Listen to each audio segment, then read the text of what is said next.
ஆண்டவராகிய இயேசு கிறிஸ்துவின் நாமத்தினாலே உங்கள் யாவரையும் வாழ்த்தி ஆசீர்வதிக்கிறேன். ஆதியாகமத்தின் புஸ்தகம் 1ஆம் அதிகாரத்துல 2வது வசனம் இப்படி சொல்லுகிறது: பூமியானது ஒழுங்கின்மையும் வெறுமையுமாய் இருந்தது, ஆழத்தின் மேல் இருள் இருந்தது, தேவ ஆவியானவர் ஜலத்தின் மேல் அசைவாடி கொண்டிருந்தார். நம்முடைய பரிசுத்த ஆவியானவர் இந்த உலகத்துல ஒழுங்கின்மை வெறுமை இருக்கிற பொழுது ஜலத்தின் மீது அசைவாடினார். அதாவது முழு உலகத்திலும் ஒரு வெறுமை இருக்கிறது, முழு உலகமும் ஒழுங்கின்மையா இருக்கிறது. ஆதியாகமத்தின் முதல் வசனமும் 2ஆம் வசனத்துக்கும் இடையே பல ஆண்டுகள் இடைவெளி உண்டு என்று வேத வல்லுநர்கள் சொல்லுகிறார்கள். அது உண்மையும் கூட. ஏன்னா தேவன் படைக்கிற போது எதையும் ஒழுங்கின்மையை படைக்கிறவர் அல்ல. ரோமர்ல அழகாய் சொல்லுகிற ஒழுங்கும் கிரமமாய் செய்கிற தேவனாய் இருக்கிறார். அப்படியானா இந்த ஒழுங்கின்மை வெறுமையும் யாரால வந்துச்சு? ஓகே, அது பிசாசு பண்ண வேலை.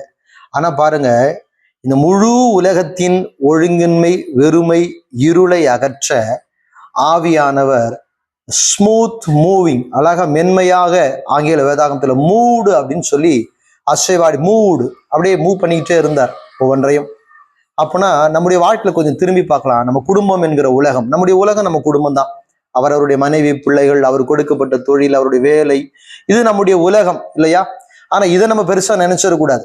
நம்முடைய காரியங்கள்ல ஒழுங்கின்மை வெறுமை நம்மை சூழ்ந்து இருக்கிறது, அதை சரி செய்ய முடியாமல் போகிறது.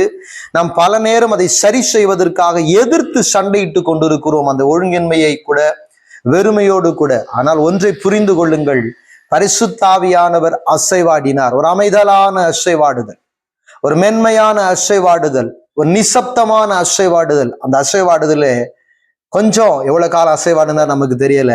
ஆனா அசைவாடின பிற்பாடு பாருங்க, வெளிச்சம் உண்டாச்சு, சூரியனை உண்டாக்கினார், சந்திரனை உண்டாக்கினார், எல்லாவற்றையும் உண்டாக்கினார் உண்டாக்கினார் உண்டாக்கினார் உண்டாக்கினார் மனுஷனை தாம் சாயலிலே உண்டாக்கினார்.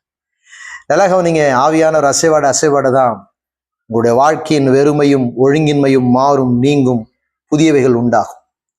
இருள் வந்துருச்சு, கவலைப்படாதீங்க, ஆவியானவர் அசைவாட்டை விட்டு கொடுங்க. ஒழுங்கின்மை இருக்கிறது, ஆவியானவர் அசைவாட்டை விட்டு கொடுங்க. வெறுமையா இருக்குது, ஒண்ணுமே இல்லை என் வாழ்க்கையில, ஆவியானவர் அசைவாட்டை விட்டு கொடுங்க, எல்லாம் உண்டாகும்.